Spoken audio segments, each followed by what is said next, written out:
श्री गोपाल कृष्ण महाराज की जय।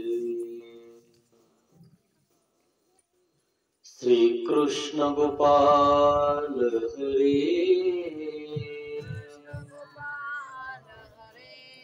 दीन दयाल हरे रथ हाके रना भूमि में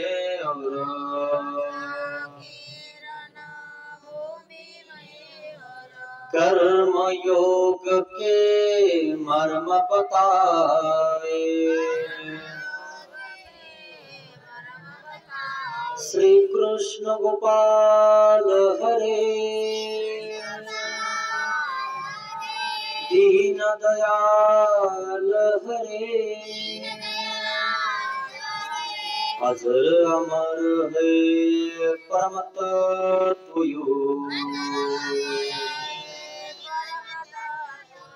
काया की सुख दुख समझावे। श्री कृष्ण गोपाल हरे दीन दयाल हरे सखा सारथी शरणागत के सदा प्रतिपाल हरे। श्री कृष्ण गोपाल हरे दीन दयाल हरे दीन दयाल हरे दीन दयाल हरे दीन दयाल हरे दीन दयाल हरे। श्री गोपाल कृष्ण महाराज की जय। दंडवत हो।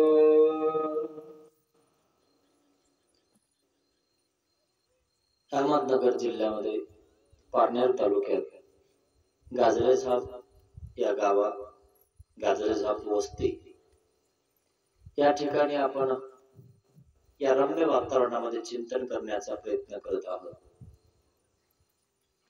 नामाचे 10 ठा याचे व्याख्यान करण्याचा प्रयत्न आपण अल्पशा बुद्धीने करण्याचा प्रयत्न करत आहोत। काल आपण नामे अनुसरण बघितलं। नामामुळे अनुसरण घडते, मग ज्यांना अनुसरण घडते त्यांना स्मरण घडते। मग ते कसं घडते? ना नामे स्मरण। म्हणून हा चौथा फायदा या ठिकाणी सांगत आहे की नामाने स्मरण घडते। मग कसं घडते, कोणी न्याय घडते? म्हणून या ठिकाणी ते आपल्याला दृष्टांत देऊन समजावून सांगत आहेत। तरी नामे स्मरण केवी, नामाने स्मरण कळते, होते, घडते। कशावरून? नामांगरुळी श्री चांगदेव भट्टाची लीळेचे निन्याये। सर्वज्ञ श्री चक्रधर भगवंत यांच्यासोबत चांगदेव भट्ट नावाचा एक छोटासा मुलगा होता। देवासोबत तो राहत होता, देवाची सेवा दास्य करत होता। छोटासा मुलगा आहे, पण त्याचा संस्कार एवढा चांगला आहे ना। आजकालचे मुलं यांना संस्कार लावले नाही किंवा ते संस्कारी जन्मले नाही हे सांगता येत नाही। आजकालच्या मुलाच्या तळ हातावर तंबाखू चोळायला चुना असतो, तोंडात पुडी असते। काय भविष्य घडवणार ते आपलं, कसं जीवन जगणार ते आपलं। आणि म्हणून देवासोबत असणारा हा चांगदेव भट्ट देवाचं सेवा दास्य करतो, देवाचं स्मरण करतो, असा हा चांगदेव भट्ट आहे. काय संस्कारी आहे हा जीव. आपण कधी संस्कारी बनणार, कधी संस्कार आपल्याला आपले आई वडील घडवणार, किंवा संस्कार घडण्यासाठी आपण कधी मार्गात जाणार. आकार माणसाला घ्यावा लागतो, द्यावा लागतो, त्यासाठी गुरु करावा लागतो. गुरु बिना ज्ञान नाही मित्रांनो. काही लोक गुरु करायची गरज नाही म्हणतात, मग देवाने कशाला केला असता? श्रीकृष्ण भगवंतांनी गुरु नाही केला का? सर्वज्ञ श्री चक्रधर भगवंतांनी नाही केला का? श्री गोविंद प्रभू महाराजांनी नाही केला? श्री चक्रपाणी भगवंतांनी नाही केला? सर्वांनी गुरु केला. जर देवाने केला नसता ना तर यांनी केला नसता. म्हणून देवाने आधी केलं आणि मग करायला सांगितलं. स्वतः कर्तृत्व आधी केलं आणि मग सांगितलं तुम्ही करा, तुमचा मी उद्धार करेन. आणि म्हणून नामे स्मरण संस्कारी असा हा मुलगा आहे, छोटासा मुलगा आहे. सर्वज्ञ श्री चक्रधर भगवंता सोबत तो राहतोय. अकोला जिल्ह्यामध्ये मंगरुळपीर नावाचं एक गाव आहे. त्या ठिकाणी सर्वज्ञ श्री चक्रधर भगवंताचा मुक्काम आहे. नदीच्या काठावरच ते स्थान आहे. त्या ठिकाणी सर्वज्ञ श्री चक्रधर भगवंत आपल्या अर्थवंताला भेटत भेटत त्या ठिकाणी पोहोचलेले आहेत. त्या महाराष्ट्रामध्ये भ्रमण करत असताना त्या ठिकाणी पोहोचलेले आहेत. सर्वज्ञ श्री चक्रधर भगवंत आपल्या अष्टा विराजमान झाले, बाईसा वगैरे सगळे आहे. आणि मग सर्वज्ञ श्री चक्रधर भगवंत चांगदेव भट्टला म्हणतात, भट्टो जा खेळा, खेळायला जा. चांगदेव भट्ट खेळायला निघतो. तितक्यामध्ये बाईसा आवाज देते, चांगदेव भट्टा थांब, स्वामींचे कपडे धुवायचे बाकी आहेत आणि ते तू काय कर, खेळत असताना नदीवर घेऊन जा आणि खेळता खेळता स्वामींचे धोत्र सुद्धा धुवून टाक. स्वामींचं सेवा दास्य करण्यासाठीच तर तो चांगदेव भट्ट देवाजवळ होता. तुम्हाला ठीक आहे, मला दास्य भेटलं, खेळत असताना सुद्धा मला देवाचं सेवा दास्य भेटलं. आणि मग चांगदेव भट्टाने ते धोत्र घेतले, स्वामींचे, नदीवर गेला. नदीवर गेल्यानंतर त्या ठिकाणी वाळवंटामध्ये ज्या ठिकाणी पाणी आहे त्या ठिकाणी स्वामींचे धोत्र धुतले. धोत्र धुत आहे, देवाचं नामस्मरण करत आहे, चिंतन करत आहे. धोत्र धुवून काढे, सर्व देवाचा ग्रंथा वगैरे सगळं धुतलं. वाळवण्यासाठी आता नदीत कुठं जागा असते, एकतर खडकाव किंवा मग वाळवंटामध्ये वाळू घालावं लागत असतात. वाळूवर त्या चांगदेव भट्टाने देवाचे धोत्र वाळू घातले, कपडे वाळू घातले. कपडे वाळूच तर करायचं काय, कपडे धुतानी तर देवाचं चिंतन केलं, स्मरण केलं. परंतु आता कपडे धुणं झाले म्हणजे व्यापार संपला. मग आता करायचं काय? देवाने खेळायला पण सांगितलेलं आहे म्हणून तो खेळ खेळत आहे. मग खेळ खेळत असताना रिकामा खेळ खेळायचा नाही, देवाचं नामस्मरण करत खेळ खेळायचा, हा त्याचा संस्कार होता. आणि म्हणून या ठिकाणी नामे स्मरण सांगत असताना ते उदाहरण देऊन तुम्हाला समजावून सांगत आहे.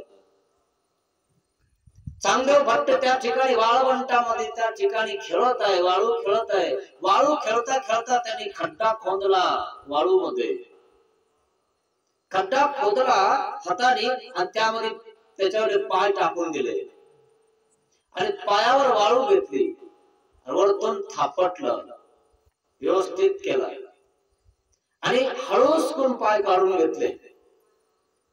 आणि त्या ठिकाणी हळसून पाय काढल्यानंतर एक गुहा तयार झालेली आहे, गुफा तयार झालेली आहे.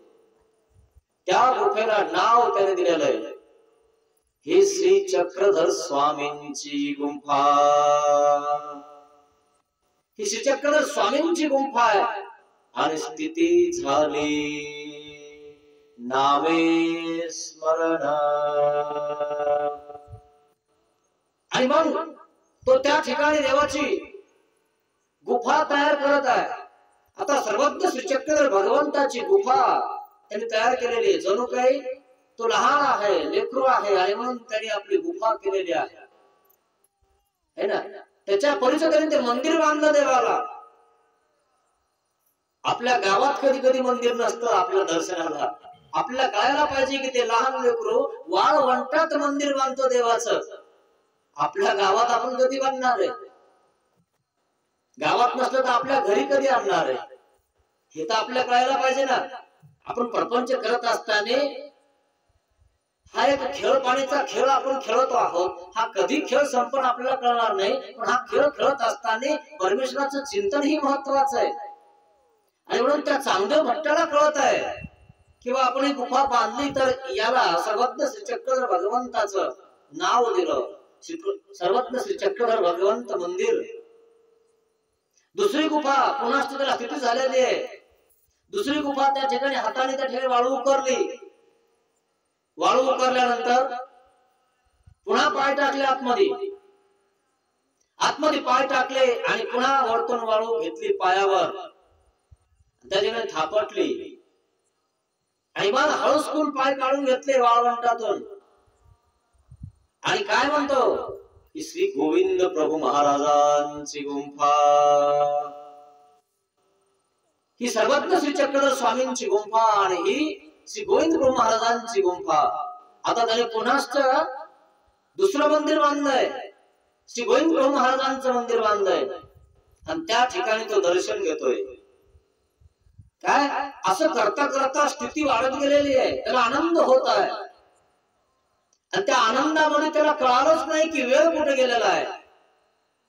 असा हा चांगदेव भट्ट देवाचं स्मरण करत करत खेळत आहे. खेळत असताना स्मरण करत असताना त्याला एक आनंद येतो. आणि त्या आनंदामध्ये वेळ कुठे निघून गेला त्यालाही कळालं नाही. त्याला वाटलं सुद्धा नाही की देवाचे कपडे माझ्या सोबत आहेत, देवाचे कपडे वाळले असतील, आता आपण घेऊन जायचं आहे, वेळ झालेला आहे. पण तो स्मरणात दंग झालेला आहे. तो देवाचं नामस्मरण करत आहे. देवाचं मंदिर त्या ठिकाणी बांधत आहे आणि देवाला त्या मंदिरात बघत आहे. काय आपल्या गावात आपल्याला मंदिर नाही बांधणं झालं तर आपलं हृदय हेच आपलं मंदिर आहे. वास्तविक प्रत्येक गावामध्ये आपलं एक मंदिर पाहिजे. सगळं संभव असून सुद्धा काही लोक करत नाही. देवासाठी दोन गुंठी जागा देत नाही. वास्तविक सगळ्यांनी त्या ठिकाणी जाऊन दर्शन घ्यायचंय, त्यांना फायदा आहे, तरी ती करत नाही. आणि वास्तविक पाहिलं ना तर अशीच जमीन पडीत पडून जाते, असंही होऊन जात. पण या चांगदेव भट्टाला कळत तरी वाळवंटात मंदिर बांधलं, वाळवंटात गुफा देवाची तयार केलेली आहे. चिंतन करत आहे. अजून त्या ठिकाणी तो गुफा करत आहे, देवाचं चिंतन करत आहे. आणि मग त्याने हा खेळच सुरू केलेला आहे, गुफा बांधायचा, मंदिर बांधायचा. म्हणून काही लोक बघा तुम्ही मंदिर बांधत असतात, मंदिराला मदत करत असतात. त्यांना माहिती मंदिरात जाऊन कोणी देव बघणार आहे, देवाचं दर्शन करणार आहे. भाग्यवान आहेत ते. आपण आपलं घर बांधतो, आपल्या घरासमोर सगळं व्यवस्थित करतो, पण देवाच्याही घरासमोर व्यवस्थित पाहिजे, देवाचंही घर चांगलं पाहिजे. याने काही लोकांच्या घरी खूप मोठा बंगला असतो आणि देवासाठी एवढंच मोठं हे असतं, हे आपल्याला कळतच नाही. देवाने दिलेलं घर आहे, देवाने दिलेलं हे शरीर आहे, देवासाठी छोटीशी जागा आहे. काही लोक चांगले आहेत की देवासाठी एक स्पेशल त्या ठिकाणी वेगळी रूम करतात, ते भाग्यवान आहेत. तसं चांगदेव भट्टाने देवासाठी गुफा केलेली आहे, मंदिर केलेलं आहे. आणि तो खेळ खेळत आहे आणि बाई साईडला तगमग करते. आपला चांगदेव भट्ट कपडे धुवायला गेला आहे.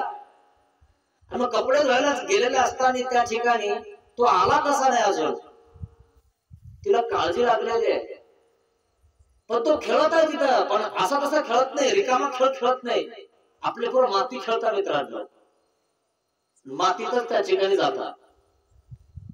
आपणही त्या ठिकाणी मातीमध्ये त्या ठिकाणी खेळतो खेळतो म्हणजे परपंच करतो करतो आणि शेवटी मातीतच आपल्याला पडून ठेवतात.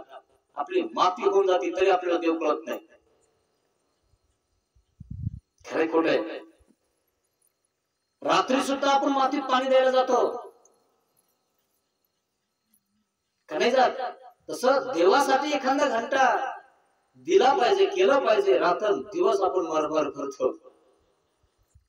देवासाठी कधी करायचं, देवासाठी कधी चिंतन करायचं, कधी स्मरण करायचं. आणि मग बाईचा तगमग करते, चांगले भट्ट का आला नाही, तू धोतर घेऊन गेलाय नदीवर, कदाचित नदीला पाणी तर नसेल, कदाचित मोठ्या पाण्यात तर गेला नसेल, काय झालं तर नसेल. बाईसाला चिंता वाटत आहे. बाईसा त्या ठिकाणी हळूचकून देवाकडे येते आणि देवाला म्हणते, महाराज चांगदेव भट्ट आपला धोतर घेऊन गेलेला आहे आणि धोतर धुत असताना कदाचित त्याला काही झालं तर नसेल ना, तो अजून परत नाही आला. महाराज देव ही चिंताग्रस्त होतात. चिंतन करणाऱ्याची चिंता दूर देव करतात. देवाची चिंता, देवाचं चिंतन चांगदेव भट्ट करत आहे. देव स्वतः उठले, चांगदेव भट्टाला बघायला गेले की चांगदेव भट्ट कुठे आहे, माझा भक्त कुठे, माझे धोत्र धुण्यासाठी, माझं धुणं धुण्यासाठी तो आलेला आहे. मी तर त्याला खेळायला पाठवलं होतं, परंतु खेळत असताना सुद्धा त्याने सेवा दास्य केलंय, कपडे धुवायला गेलाय. स्वामी स्वतः तिथून उठतात आणि चांगदेव भट्टाला बघायला जातात. का? देवाचं चिंतन चांगदेव भट्ट करतो हे सर्वज्ञ श्री चक्रधर भगवंताला तर माहितच आहे, कारण देव सर्वज्ञ आहे, अंतर्यामी आहे. मग त्या अंतरामध्ये चिंतन चालू आहे. कोणाचं? चांगदेव भट्टाचं. चिंतनाने परमेश्वर जवळ येतो. चिंतनाने जितकं जितकं तुम्ही नामस्मरण करणार, स्मरण करणार, तो परमेश्वर जवळ येतो. परमेश्वर उठले आणि इकडं चांगदेव भट्टाचं स्मरण चालू आहे. ही श्री चांगदेव रवळाची गुंफा, श्री गोविंद प्रभू महाराजांची गुंफा. चांगदेव भट्ट खेळ खेळत आहे वाळवंटामध्ये. देव चांगदेव भट्टाला बघायला आलाय. आल्यानंतर त्याचं चालू होतं, खेळ खेळणं चालू होतं, उपा करणं चालू होतं.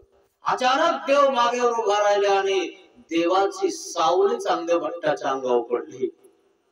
चांगदेव भट्ट सावध झाले. अरे सावली कशाची पडली माझ्या अंगावर? पाहिले तव देव नामे स्मरण. जितकं जितकं तुम्ही नाम घेतलं तितका तितका परमेश्वर जवळ येतो मित्रांनो. पाहिलं ना, चांगदेव भट्ट गुफा करत होते, देवाचं नाव घेत होते, गुफा करत होते, देवाचं नाव घेत होते की नाही. एक गुफा करून त्या गुफेला नाव देत होते, श्री गोविंद प्रभू महाराजांची गुंफा, ही सर्वज्ञ श्री चक्रधर स्वामींची गुंफा. आणि तितक्यामध्ये देव चांगदेव भट्टाला बघायला आले. नामे स्मरण. सावली पडली, चांगदेव भट्टाला देव दिसला. कशामुळं? नामे स्मरण. नामाचं स्मरण केल्यामुळं देव दिसला चांगदेव भट्टाला. तुम्ही स्मरण करा, तुमच्या मंदिरात, तुमच्या अंतःकरणात देव दिसेल. तुम्ही मंदिरातच जात नाही, तुम्हाला देव दिसेल का?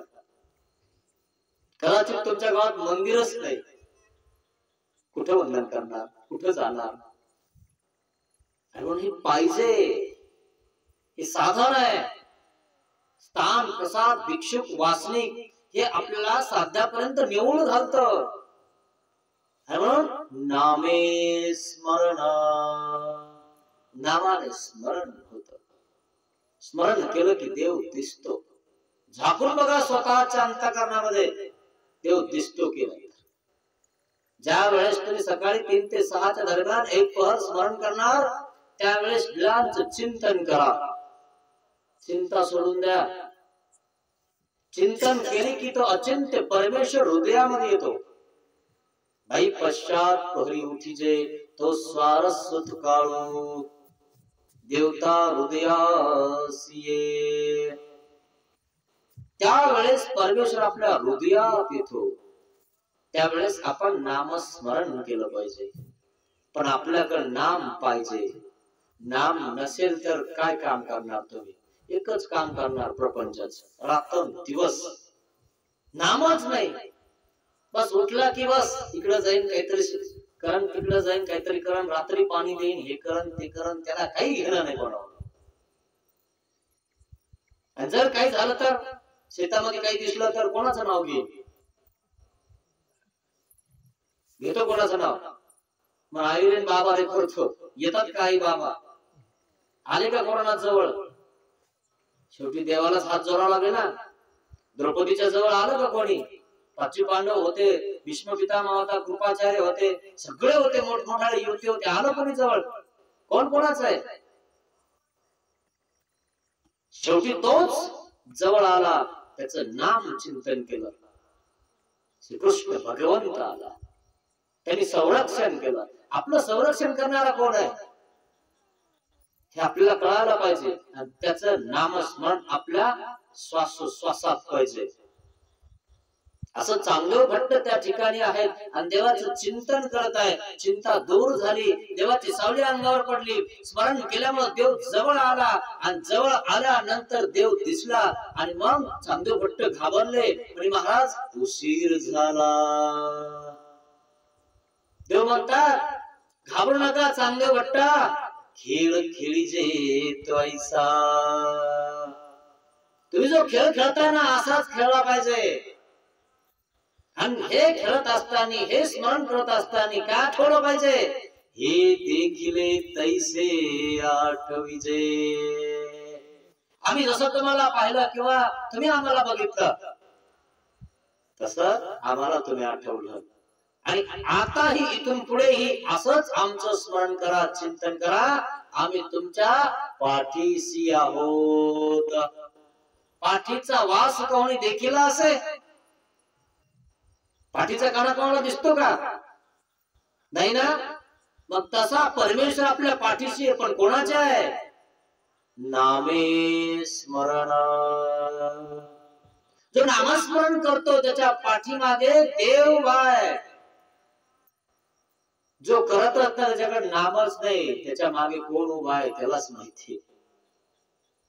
म्हणून नामस्मरणामुळे परमेश्वर जवळ येतो आणि परमेश्वर आपल्या हृदयात येतो. परमेश्वर आपल्याला भेटतो. नामे स्मरण. अजून आता बरेच दिवस झालेला आहे चांगदेव भट्ट देवाच्या सोबत आहे. चांगदेव भट्ट स्मरणे वंदू दिवस कथना. चांगदेव भट्ट देवाच्या सोबत आहे.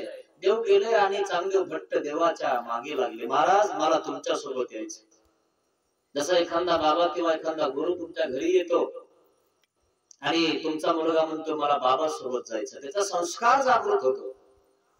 मला मार्गात जायचं, काही दिवस मी सुट्ट्यामध्ये तिथे राहील. आणि म्हणून काही मुलं मुली सुट्ट्यांमध्ये मार्गात असतात, साधू संतांजवळ असतात. आणि काही मुलं मुली मामाच्या गावाला असतात मजा मारायला. पण जे संस्कारी असतात ते मार्गात जातात, त्या ठिकाणी बसल्या उठण्याचं ज्ञान त्या ठिकाणी ग्रहण करतात. आणि जीवन कसं घडवायचंय ते खरं त्या शास्त्रातून त्या ठिकाणी ते काढून घेतात. सुट्टीचा दिवस सुद्धा वाया जाऊ देत नाहीत. अशी काही मुलं संस्कारी असतात. मग हा असा देवासोबत गेलेला होता आणि देवाच्या सेवा दास्य करत होता.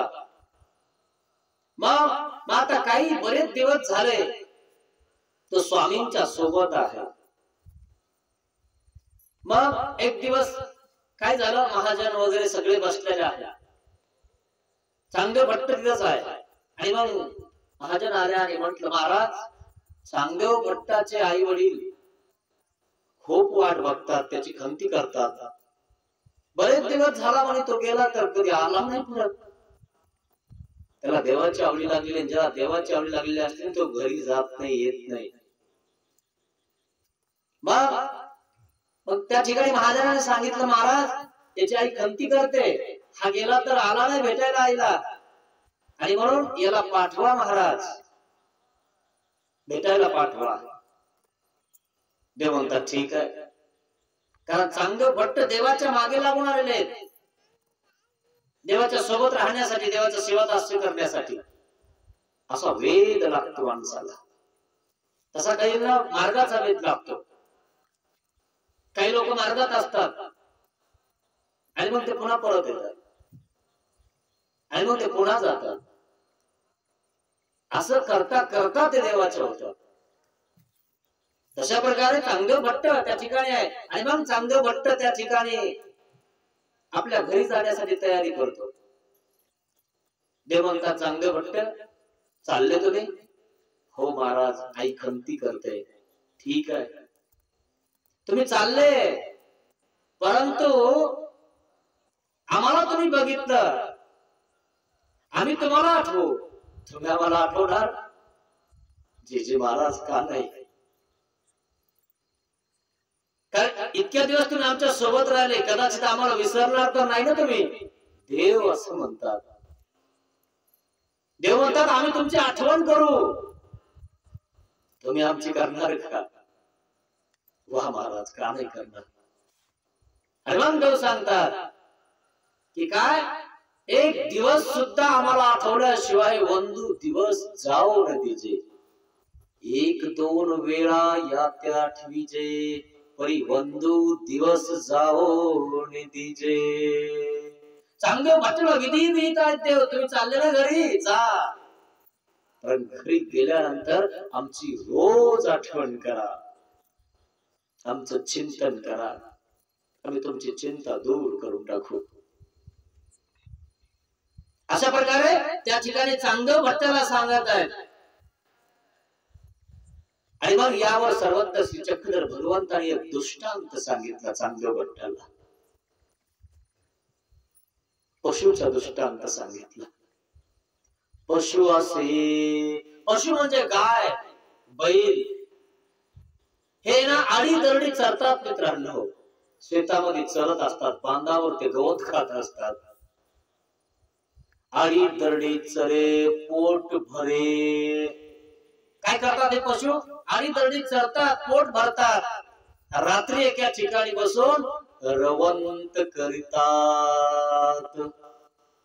काय करतात ते? रात्री रवंत करतात. बघा तुम्ही, तुमच्याजवळ गाई म्हशी, गाई किंवा बैल असतील ना, तर शेतकरी त्यांना चारायला सोडतो, आणि मग त्याच्याकडे वेळ कमी असतो, तो दिवस माणूस तर राहू थांबतो, आणि 1 घंटाच फक्त बैल चालतो. आणि त्याचे घंटात पोट भरणार नाही म्हणून ते काय करतात माहितीये? बैल त्या गाई वाचा वाचा खाऊन घेतात, मोठाला घास घेतात बांधावरच्या गवताचा, की आपल्याला मालक पुन्हा बांधून टाकेल, आपलं पोट भरणार नाही.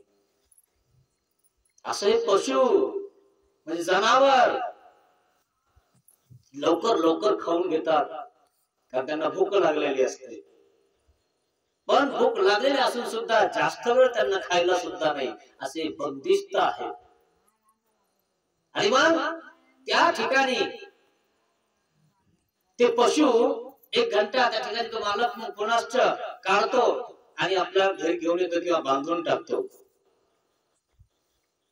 आणि मग ते पशु रात्री एका ठिकाणी बसून रवंत करतात. जे वाचा वाचा खाल्लेलं आहे, ज्यांना चावता गेलेलं आहे, ते पुनश्च काढून त्या ठिकाणी रवंत करतात, दाताखाली बारीक करतात. असा पशुचा दृष्टांत चांगदेव भट्टाला सांगितला. गुर सुद्धा चिंतन करतात, दिवसभर आडीदरडी चरतात आणि रात्री रवंत करतात. जे तुम्ही आमच्या सोबत जोपर्यंत राहिले, जे तुम्ही आम्हाला बघितलं, ते सगळं तुम्ही आठवून आमचं नामस्मरण करा बरं का, आम्हाला विसरू नका. देव चांगदेव भट्टाला सांगतात. चांगदेव मुख्य करून तुम्हा सर्वांना सांगतात. खराळा या ठिकाणी स्वामी येतात आणि खराळा त्या गावाला आल्यानंतर सर्वज्ञ श्री चक्रधर भगवंत असं रुद्रपूरचे कळस दाखवतात चांगल्या भट्टाला. बघा तुम्ही कधी असा फोटो बघितला असा, चांगला भट्ट छोटासा असा उभा असतो आणि देवाचा हात असा असतो. देखिले गा हे रुद्रपूरचे कळस, घाला घाला गा दंडवते. देवाने दंडवत घातला आणि चांगदेव भट्ट सुद्धा दंडवत घालत होता. तर मग चांगदेव भट्टाला देव काय म्हणतात, तुम्हा साष्टांग लाभे की, तुम्ही साष्टांग दंडवत घाला.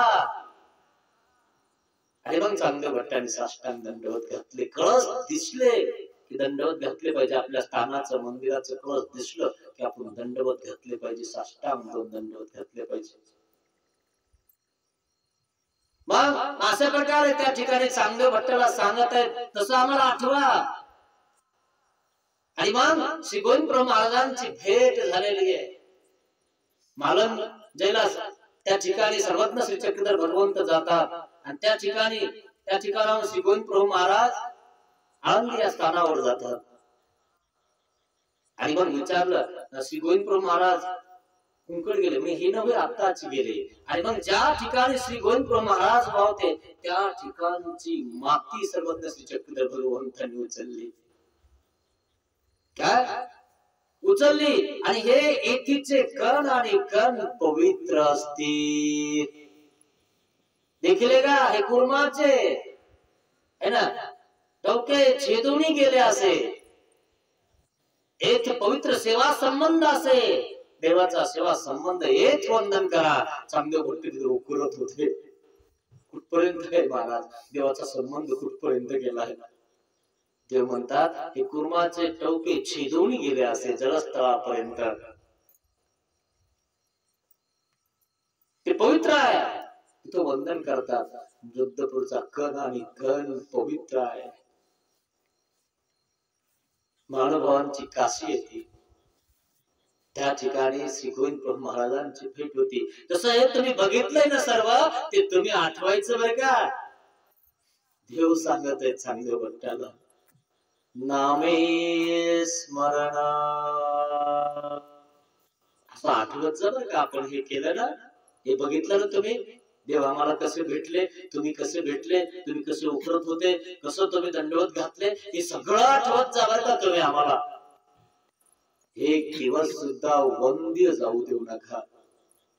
एखादी वांज बाई असते, तिला लेकरू होत नाही, त्याला वांज म्हणतात. तसं मित्रांनो आपला एक दिवस वांज जाऊ देऊ नका. एखाद्या बाईला जर मातृत्व जर प्राप्त झालं नाही तर तिचं दुःख तिला माहित असतं काय असतं. तसं आपण जर एक दिवस किंवा एका टायमाला देवाचं नामस्मरण नाही केलं की तितकं दुःख आपल्याला झालं पाहिजे की आज मी देव आठवलाच नाही. किती स्मरण झालं, किती चिंतन झालं हे आपल्याला कळायला पाहिजे.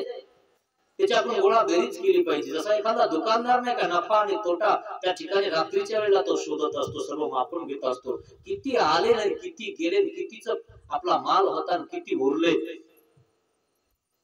तसा तो त्या ठिकाणी करत असतो. तसं आपल्याला कळायला पाहिजे की आज आपण किती पाप केलं आणि किती देव केला. आणि जे पाप केलं त्याच्याविषयी रोज सकाळ संध्याकाळ दंडवत घातले पाहिजे. महाराज मला क्षमा करा, चुकलोय माझं, तुमचं स्मरण कमी आणि पापच जास्त केलंय. नामे स्मरणा, अशा प्रकारे नामाचं स्मरण देवाने करायला सांगितलेलं आहे. मग अजून कसं करायला सांगितलेलं आहे, अजून भिंगरोटीचा दृष्टांत सांगितला. मग भिंगरोटीचा दृष्टांत सांगतात, तेची केवी नाम भिंगरोटीची दृष्टांते. भिंगरुटीच्या दृष्टांताप्रमाणे परमेश्वराचं चिंतन केलं पाहिजे. तुम्ही आता उन्हाळा चालू आहे ना, तुम्ही बघा जर कसं उन्हामध्ये जेव्हा तुम्ही फिरता ना तेव्हा भिंगरुटीचा किर आवाज येतो बघा, येतो की नाही, उन्हाच्या पाऱ्यात येत असतो की नाही. ती भिंगरुटी आहे आणि ती भिंगरुटीला काय असते, काटा असतो आणि तिच्यावर ना घरट एका झाडाला असतं मातीचं किंवा कशाच तरी, त्या ठिकाणी ती मातीचे घरट करत असते. भिंगरोटी उन्हाच्या पाऱ्यामध्ये ती किर्र आवाज मारते आणि तुम्हाला असं वाटतं किती ऊन पडलं ना, तिरकस झालेला आहे. त्या भिंगरोटीचा आवाज येतो मित्रांनो, सारखा येतो, सारखा. नाही येत का? बघा तुम्ही, उद्या बघा. अनुभव घेतला पाहिजे आणि मग अनुभव झाला पाहिजे. हे अनुभव शास्त्र आहे. हा प्रचिती पंथ की देमती. ज्यांना अनुभव आलाय ना, तो नक्की महानुभव झाल्याशिवाय राहणार नाही मित्रांनो. अनुभव शास्त्र आहे. अशा प्रकारे ती भिंगरोटी त्या ठिकाणी काय करते, तिचं खाद्य शोधते, खायला शोधते. म्हणजे काहीतरी आपण आता जाऊन घेऊन येऊया. आणि मग तिच्या अंगावर एक काटा असतो आणि मग कुठेतरी ती बघते आणि बघितल्यानंतर तिला एक आळी दिसते आणि त्या आळीवरती असा डंक मारतोय. डंक मारल्यानंतर ती आळी अशी पाठीवर उचलून घेते आणि ओढून आपल्या पुन्हा ज्या झाडावर तिचं घर आहे त्या झाडावर येते. आणि त्या झाडावर आल्यानंतर त्या आळीला काय करते, त्या घरात लिंपून ठेवते. त्या घरामध्ये ती आळी घालून ठेवते आणि तिचं द्वार लिंपून टाकते. ही आळी आपल्याला खायची, केव्हा? दुष्काळ पडल्यावर खाऊन टाकू. आपणही काय करत असतो, आपलं बँक बॅलन्स करून ठेवत असतो, दुष्काळ पडल तेव्हा लागल. का नाही? खात नाही आपण. आपल्या घरी दही दूध असलं तरी त्या ठिकाणी तूप काढून आपण विकत असतो, पैसे कामी येतील. खाल्लेलं कामगी लागतं काय, असं म्हणतो आपण कदाचित. का नाही? आणि म्हणून श्रीकृष्ण भगवंत दही दूध लोणी मोथळ्याला विकायला जाऊ देत नव्हते, म्हणजे आपणच खायचं. खरं की नाही? आपण सुखासाठी सगळं करत असतो ना, पण आपण तुझं सुखच घेत नाही मित्रांनो, दुःखातच असतो आपण. आपण दुसऱ्यासाठीच करतो आणि फक्त ते कागद जमा करतो. कधी ते कागद कोणी घेऊन जाईल किंवा कधी दुष्काळ पडल, कधी आपण खाणार, कधी आपल्याला सुख होणार. सुखासाठी सगळं करतो आणि सुख घेतच नाही, आपण दुःखातच राहतो. आणि मग एक दिवस दुष्काळ पडून म्हणून ती त्या ठिकाणी काय करते, ही आळीला आपण नंतर खाऊ, आता पुन्हा एखादी आळी आणायला जाऊ. ती भिंगरोटी असा विचार करते. मग ही आळी त्या ठिकाणी काय करते, त्या आळी लिंपून टाकली ना देव तिच्यावर घर. ही आळी काय म्हणते, भिंगरोटी येईल माते खाईन. भिंगरोटी येणार, मला खाणार. असं भिंगरोटी त्या घरामध्ये चिंतन करते. भिंगरोटी येईल माते खाईन, भिंगरोटी येईल माते खाईन, भिंगरोटी येईल माते खाईन. भिंगरोटी येऊच तर हीच भिंगरोटी होऊन गेली. का? चिंतन. चिंतन केल्यामुळं हिलाच पोख निघाले आणि हिनं ते घराचं टोक बाजूला केलं. का? भिंगरोटीचे निदृष्टांते चिंतित चिंतिता ते सारखी होय. आळी भिंगरोटी सारखी झाली. भिंगरोटी येईन माते खाईन, भिंगरोटी येईन माते खाईन. अशी आळीला सुद्धा चिंतन केल्यामुळे तिला पोख निघाले आणि ती आळी त्या घरातून बाहेर निघाले आणि उडून गेली. भिंगरोटी आली पाहते तर आळी नाही, म्हणजे आळी वाचली. काय? तसं आपलं जीवन आहे. आळी सारखं आपलं जीवन आहे. आपल्याला कोंडून टाकले, बांधून टाकले देवतांनी. आपण त्या देवतेच्या कचऱ्यात सापडून देवतेच्याच मागे लागलो, मिश्र भक्ती करायला लागलो. आपलं चिंतन सोडून दिलं आणि त्यांचं चिंतन करायला लागलो. आणि म्हणून आपल्याला अजून पोख निघाले नाही. काय? अजून आपण देवाचे झालो नाही. ती भिंगरोटीची ती आळी झाली, पण आपण नाही झालो. हा जरा दृष्टांत सिद्धांत काय, जो परमेश्वराचं चिंतन करतो तो परमेश्वरासारखा होतो, म्हणजे आनंदार्थी सारखा होतो. परमेश्वराचा आनंद त्याला अनुभवायला भेटतो. हा भिंगरोटीचा दृष्टांत न्याय. असं भिंगरोटीच्या दृष्टांताप्रमाणे आपल्याला चिंतन करायचंय, स्मरण करायचंय. मग काय होणार आहे? नामे स्मरण. भिंगुरली जशी असं सारखा आवाज काढते उन्हाच्या भरात, तसं आपल्याला परमेश्वराचं एक सारखं चिंतन करायचंय, ध्वनी स्मरण करायचंय. आपल्याच कानाला ऐकू येईल एवढंच, दुसऱ्यांना आपला मंत्र कधी ऐकू द्यायचा नाही. तो असा करायचा,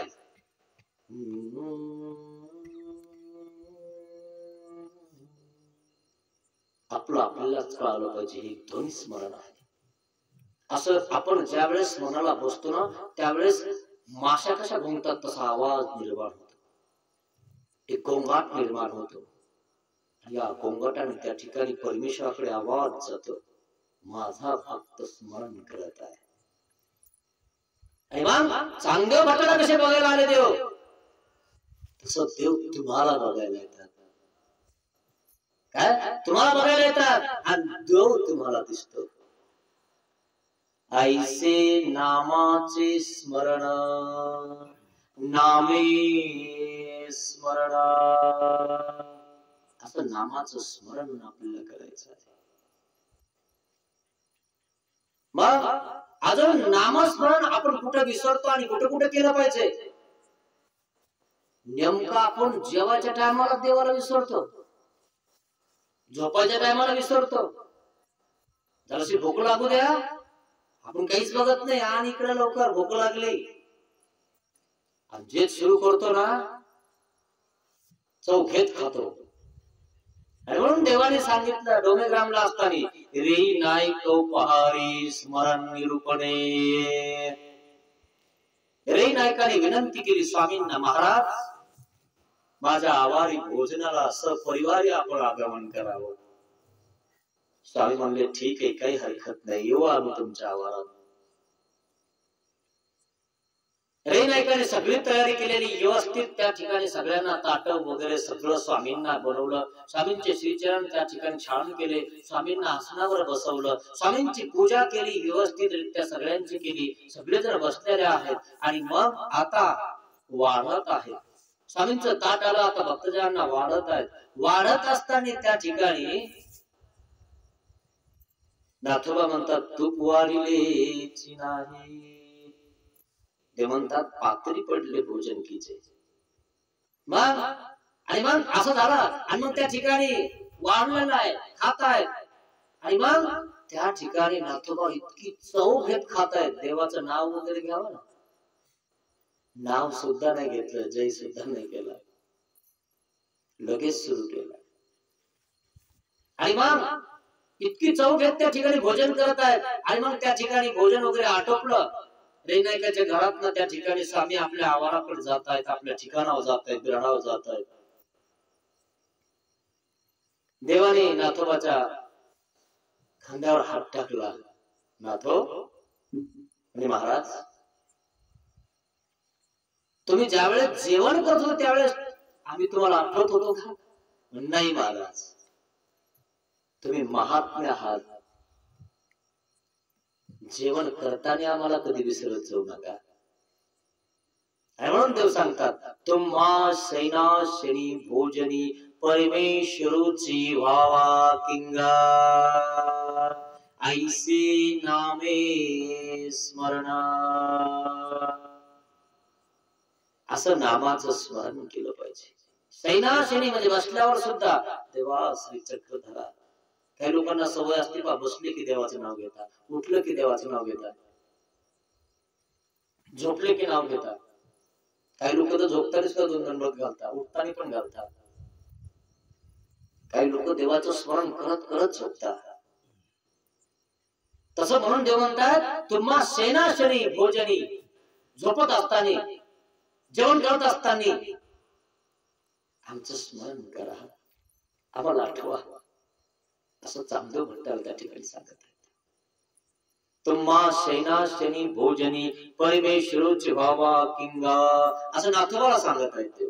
नाथोबाच्या त्या ठिकाणी खांद्यावर हात ठेवलाय, म्हणजे जी महाराज चुकला जी. आता इथून पुढे ध्यानात ठेवा, जेवण करत असताना त्या ठिकाणी चव घेत जेवण करायचं नाही, आमचं चिंतन करत जेवण करायचं. तुम्हाला त्या जेवणापासून कोणताच बाधा होणार नाही, कोणताच आळस येणार नाही. आणि म्हणून काही जण त्या ठिकाणी परमेश्वराचं नाव घेऊन आणि परमेश्वराचं चिंतन करत भोजन करतात. अशा प्रकारे आहे. मग अशा प्रकारे नामस्मरण केलं पाहिजे, चिंतन केलं पाहिजे. आपण ते नामे स्मरण. अजून आपण देवाला आपलं सगळं अर्पण केलं पाहिजे. आणि मग एक दिवस काय झालं, कापूस नावाचा एक देवाचा शिष्य होता. अचानक त्या ठिकाणी देवाकडे आला आणि काय झालं काय माहिती. अचानक कापूसच्या अंगठ्यानं चुरून गेला.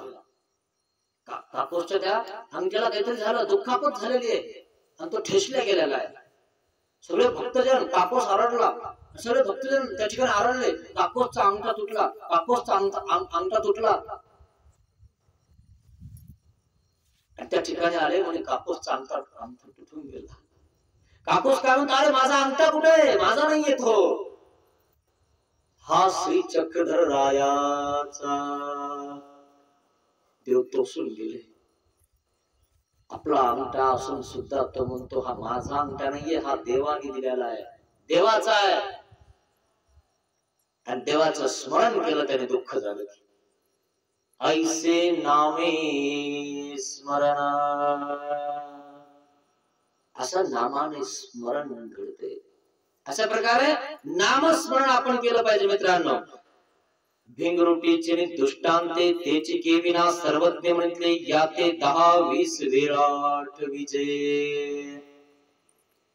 देव काय म्हणतात, आमचं नामस्मरण करा, अष्टपहर करायला पाहिजे. परंतु नाही तुमच्याकडनं एवढं झालं ना, तर 10-20 वेळा याते 8 विजय. दिवसातून 10-20 वेळा तरी आमची आठवण करा बरं का. देव असं सांगत आहे. 10-20 वेळा नाठवे तरी 7-5 वेळा तरी 8 विजय. 7-5 वेळा तरी आमची आठवण करा बरं का. आम्हाला विसरून जाऊ नका. अहो काही लोकांनी नाम घेतले, नाम पाठ नाही तरी देवाचं काय चिंतन करणार आणि काय आठवण करणार. आणि काय 7-5 वेळेस नाम घेणार आहे. जे 5 नाम पूर्ण दिलेले आहेत ते नाम सुद्धा काही लोकांच्या पाठ नाही. आणि वरतून सांगता आम्ही कुणाचे उपदेशी, मग शिक्षण MA झाले, BA झाले, DED झाले, नाम पाठ आहे का बाबा आपल्या नसणार का, असं म्हणतो. आणि लगेच म्हणतो येतो बाबा मी आता. त्याला वाटलं लगेच बाबा विचारतो का माहिती, अपमानास्पद. इतका शिकेला असून सुद्धा नाम पाठ नाही माया. खरे की नाही. आणि काय आठवणार आहे. म्हणून नाम पाठ नसतील तर चांगले पाठ करून घ्या, चिंतन करा. आणि ते कम से कम 7-5 वेळेस तर त्याचं चिंतन करा, स्मरण करा. मग 7-5 वेळ नाठवे तरी 2-4 वेळ 8 विजय.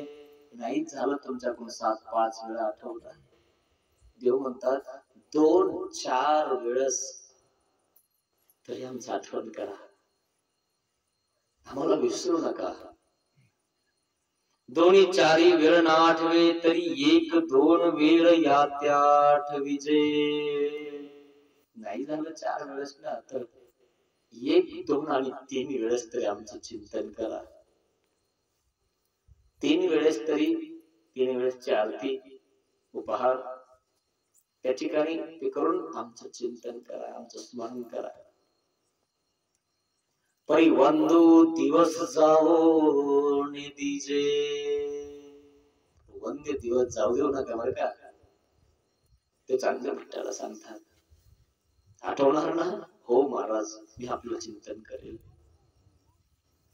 देव सांगत आहेत परिबंधू दिवस जाओ नितीजे मनोनी नामे स्मरणा. नामाचं स्मरण सांगितलं. असं नामाचं स्मरण आहे मित्रांनो. म्हणून आपण ज्यावेळेस नामस्मरण करायला बसतो त्यावेळेस ज्या स्थानावरची लीळा आहे आपल्याला माहिती आहे, त्या स्थानावरची लीळा आठवून आपल्याला ते स्थान आठवायचे. तिथे स्वामी बसलेले आहेत, कोणते भक्तजन होते, कोण कोण सोबत होत, ते आपल्याला चिंतन करायचे, स्मरण करायचे. जर आपण सकाळी उठून जर ते केलं ना तर भिंगरुटी सारखे आपल्याला त्या ठिकाणी पख निघून जातात आणि आपण दुःखातून उडून जातो. परमेश्वर आपल्याला तारून नेतो. हे नामे स्मरण यामध्ये सांगितलं आहे. असं नामाचं स्मरण करायचं आहे, हे आपण लक्षात घ्यायचंय मित्रांनो. मग असं नामे स्मरण सांगितलेलं आहे. अजून नामाने काय फायदा होतो म्हणाले, तरी नाम सकळ निरोध परिहरी. नामाने स्मरण होते हाच एक फायदा होतो का? नाही, नामामुळं सकळ निरोध परिहरी.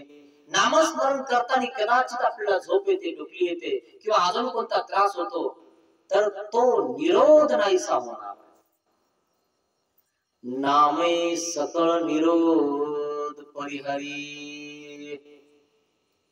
जर आपल्याला एका जागेवर जास्त वेळ बसणं नाही झालं, आपल्याला बोलल्याशिवाय राहत नाही, पण तुम्ही जर नामस्मरण करण्याचा प्रयत्न करत असाल तर त्या ठिकाणी तुम्हाला सहाय्य होईल. ते तुमच्याकडनं केलं जाईल आणि तो निरोध तुमचा बाजूला होऊन जाईल.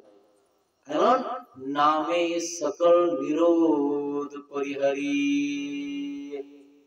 नामाने सगळे विरोध बाजूला होतात असं देवाने सांगितलेलं आहे. दायंबा श्री प्रभूच्या दर्शना पाठवणे. एक दिवस सर्वज्ञ श्री चक्रधर भगवंत दायंबाला श्री गोविंद प्रभू महाराजांच्या दर्शनाला पाठवतात. दायंबा देवाच्या सोबत आहे. देव एक दिवस दायंबाला म्हणतात, दायंबा, आम्ही जर तुम्हाला श्री गोविंद प्रभू महाराजांच्या दर्शनाला पाठवलं तर जाणार? वाह महाराज, तुम्ही पाठवणार आणि मी नाही जाणार, आणि तेही श्री गोविंद प्रभू महाराजांच्या दर्शनाला? महाराज, मी आवर्जून जाईल, मी जाणार, असं त्या ठिकाणी सांगतात. आणि दायंबाला त्या ठिकाणी विधी मिळतात, वस्तू सोबत येतात. ज्या ज्या वस्तू देवाकडे आहेत महत्वाच्या, त्या श्री गोविंद प्रभू महाराजांच्या सन्निधानामध्ये देतात. देवाच्या उपयोगात जातील अशा वस्तू दायंबा जवळ देतात. आणि या वस्तू घेऊन तुम्ही त्या ठिकाणी श्री गोविंद प्रभू महाराजाकडे जायचंय. पण जात असताना मौन धरायचंय, बोलायचं नाही. बोलायचं नाही तुम्ही. तिथं गेल्यावर सुद्धा श्री गोविंद प्रभू महाराजांची सेवा दुरून करायची, दुरून दर्शन घ्यायचं. 3 बोटात सामावून एवढाच प्रसाद घ्यायचा. महाराज, मला मौन राहणं होईल, थोडा निरोध होईल ना?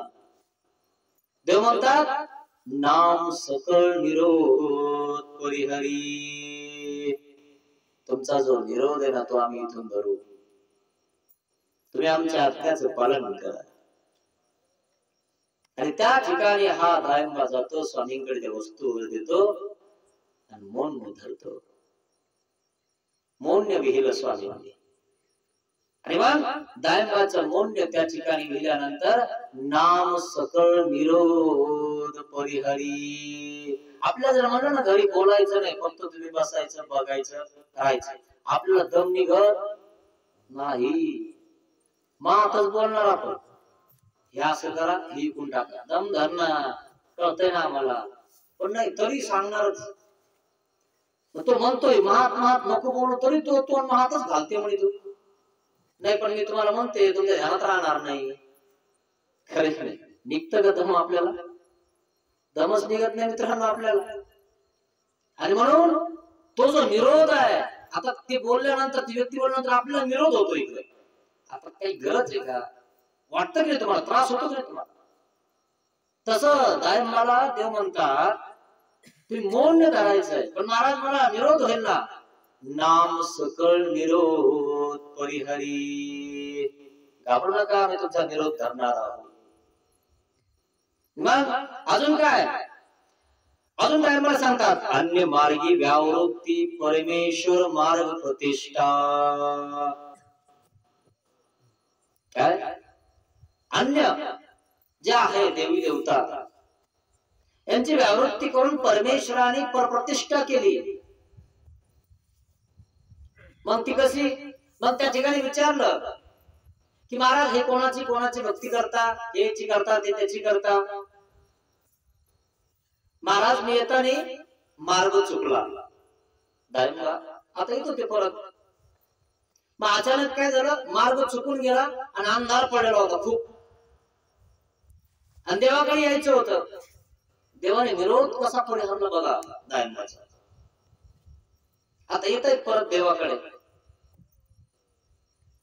आणि मग दायंबाला आठवलं, अरे अचानक अंधार पडलेला आहे आणि रस्ता कोणता आहे नेमका आपल्याकडे देवाला जायचा, काहीच कळणार. दायंबाने नामस्मरण चालू केलं.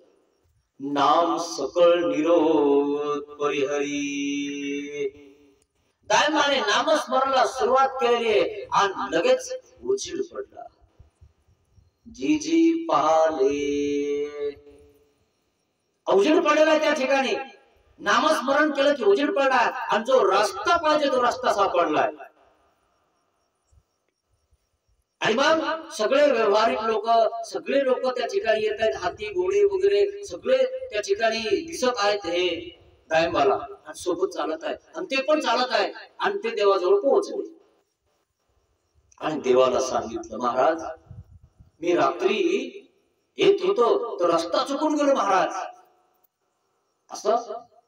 आणि मग महाराज मी आपलं नामस्मरण केलं आणि मग अचानक उजडलं आणि अचानक सगळे लोक माझ्या सोबत चालत आहेत असं मला दिसत आहे. आणि महाराज आता तुमच्या जवळ आलोय. महाराज हे काय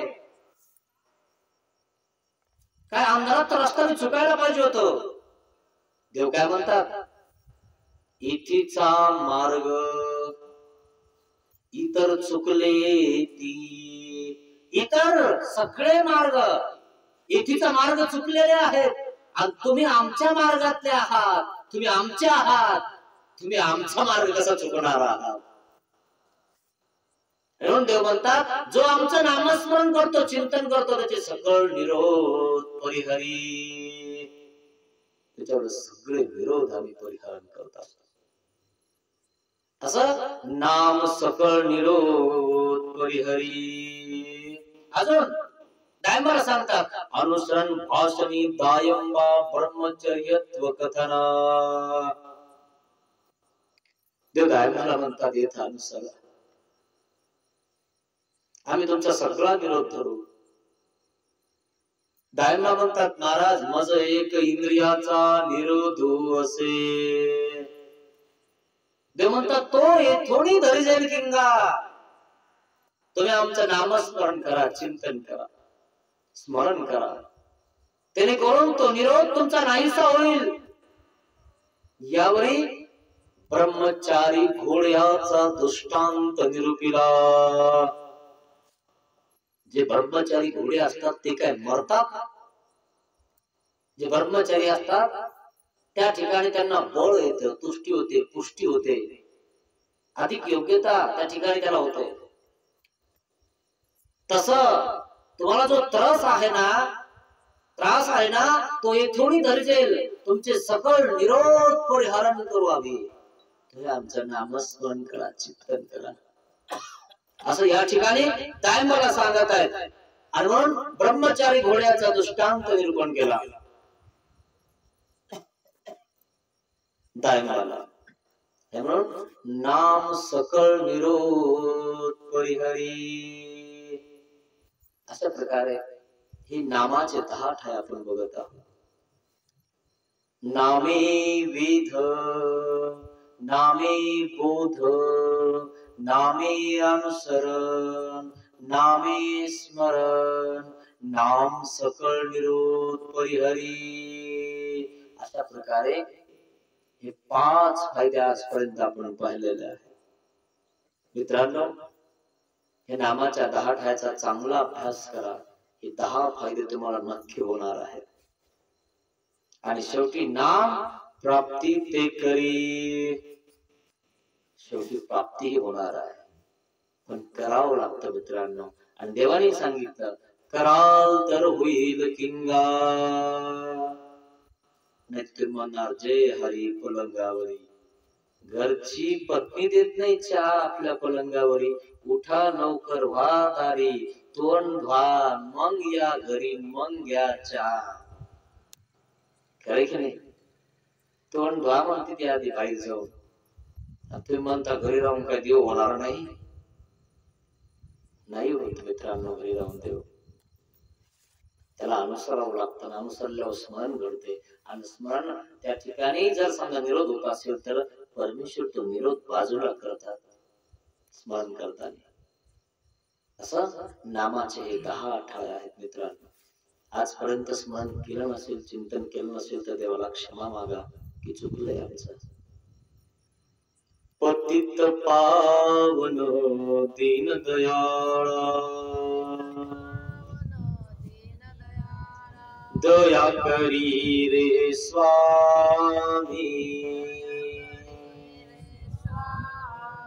अज्ञानाने घडले पातक, मनोनी पापिया मी. दया करी रे स्वामी.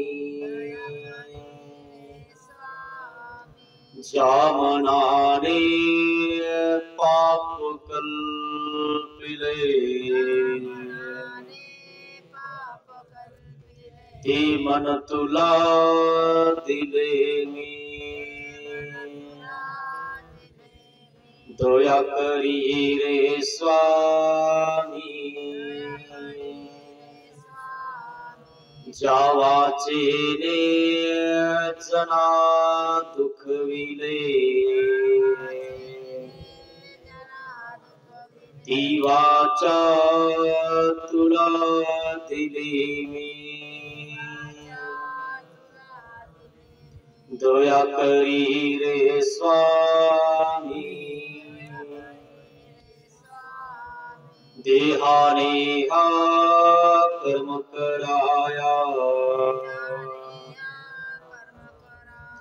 दास तुझा मी झालो. पतित पावन दीन दयाळा, दया करी रे स्वामी.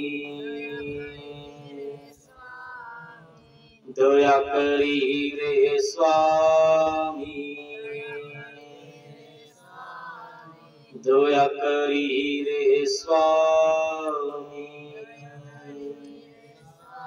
श्री गोपाल कृष्ण महाराज की जय. दंडवत हो.